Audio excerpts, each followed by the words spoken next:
Hey everyone, I'm going to do a quick video today about electrostatics and material resistivity, and then also setting up the gun with the right amount of air. So I've got a couple samples of solvent here just to kind of prove a point. This is a resistivity meter. When you're doing an electrostatic test, you want to make sure that the solvent you're using or the paint you're using is actually going to work. So typically I've got this probe here. You're going to stick this probe into the paint until the liquid goes about halfway through that opening or that circle. So I'm just going to dump it in there for now. And you can see I'm going to push this button, and that meter pegged almost to zero, right? So that means it's a really polar or really hot solvent. If you try and spray a paint with that kind of resistivity reading, it's going to ground that gun out and it's not going to work. Right? So I'm going to stick the meter in this bucket. It's a little bit different solvent, and you can kind of see that's a really nice resistivity reading for paint. You want to be between that 20 and 200 mega ohms. That's going to give you really good performance. So that's step one. Make sure the paint you're using is actually going to work. The other thing I want to talk about is on the gun itself. If I've got some air going to this gun, and I pull the trigger, look at that green light down there. See how it went amber? That means there's not enough air going to this gun to turn that turbine fast enough to create the kV. So I'm going to go back to my supply here, and I'm going to increase my air pressure just a little bit. We'll come back to this, pull the trigger on the gun. Again, make sure that light stays green. And you can see on that display at the top of the gun, I've got full kV output.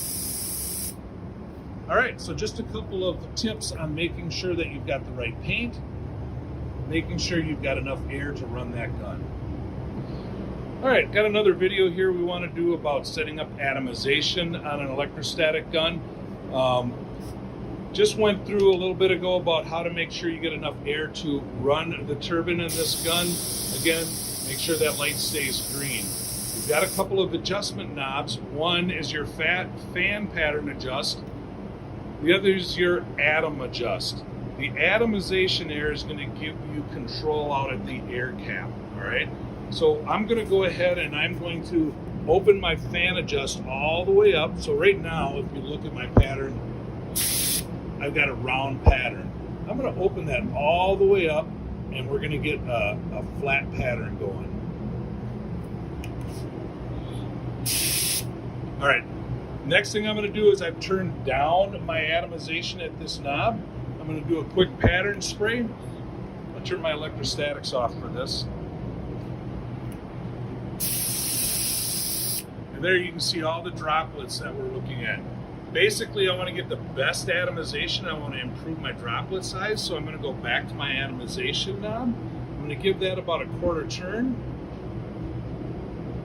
And when I do that, that's basically giving me more air to the cap. Remember, I needed about 55 psi of air to run this gun, but I don't need all that out at the air cap.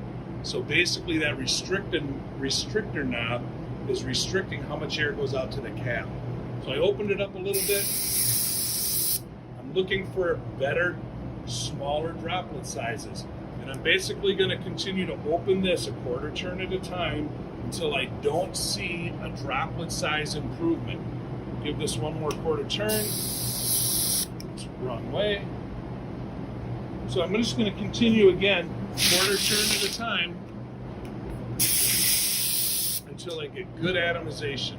Once I don't see an improvement in atomization, I'm just going to drop this back a quarter turn to get it to the lowest setting to get the best performance of the gun. After you're done, turn those electrostatics back on. Make sure that light stays green. If it goes back to amber because we've changed the flow of air through the gun, go ahead and give yourself a little more air back at your supply.